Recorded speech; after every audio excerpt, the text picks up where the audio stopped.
Hello, I am Akash Meshri, a data engineer by profession. I welcome you to this 30 days challenge of solving complex SQL queries. Whether you are a beginner or experienced SQL developer, this series will help you get a good hands on for solving business problems that require applying multiple concepts of SQL. In this series, we will not directly start writing SQL queries. But we'll first understand the business context, figure out the problem statement, and break down that to step by step logic to solve the problem. Then we will write clean and efficient SQL queries. So let's first understand the roadmap of this series.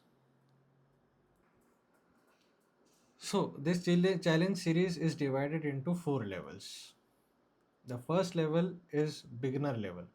Here we will understand querying with simple concepts like filters, joins, aggregations, cases, etc. This will be a type of warm up for those who possess some experience in SQL. The next level is intermediate level.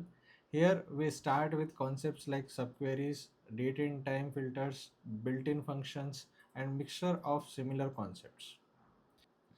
The third level is advanced level that will cover topics like window functions, concepts including rank, dance rank, partitioning, and so on. The challenges will also cover CTEs, common table expressions. The pro level challenges will require you to apply all the concepts of SQL to solve the complicated business problems that you face in everyday life. So the tools that we are going to use for this series is MS SQL as our database engine and SQL Server Management Studio as our query tool. Okay, so let's first look at the database we are going to use for this challenge series.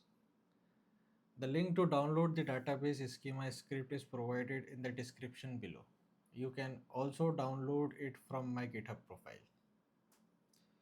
So let's look at the tables and the metadata through the ERD schema diagram. But before that, we should understand what database are we dealing with. Well, it is a well normalized fictitious database of a company that rents films from its multiple stores located at multiple locations. This database contains the following 15 tables.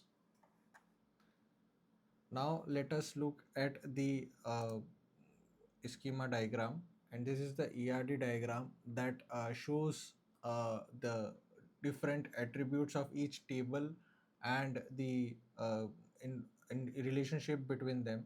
So if you can see, there are many one to many relationships. Many to many relationships are rare in this case, but we see a lot of one to many relationships. Let us look at each table one by one. So this is the customers table. The customers table stores customer personal information and their contact details. Then we have the address table. So the address table contains the physical addresses for customers and stores. Then we have city. This city table manages the city information for address location. Then we have the country. This country table stores the country data for geographical references.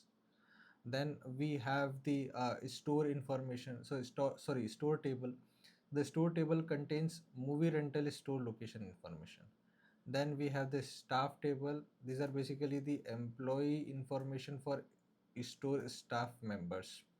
Then we have the inventory. So is a table that tracks individual film copies at each store.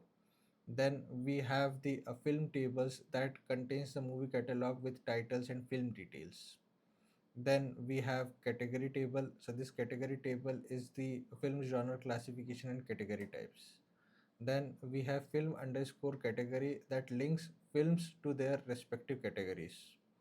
Then we have the language table. The language table is supported is are the supported languages for films and interfaces. Then we have the actor table. So these are the table that has the attribute of actor's personal information. Then we have the film underscore actor table. So this is this is basically the associated actors with their film appearances. Then we have the rental table. So this rental table basically records movie rental transactions and dates. Then we have the finally we have the payment tables that stores the payment information for rental transactions. Next, we will jump into the first day's problem.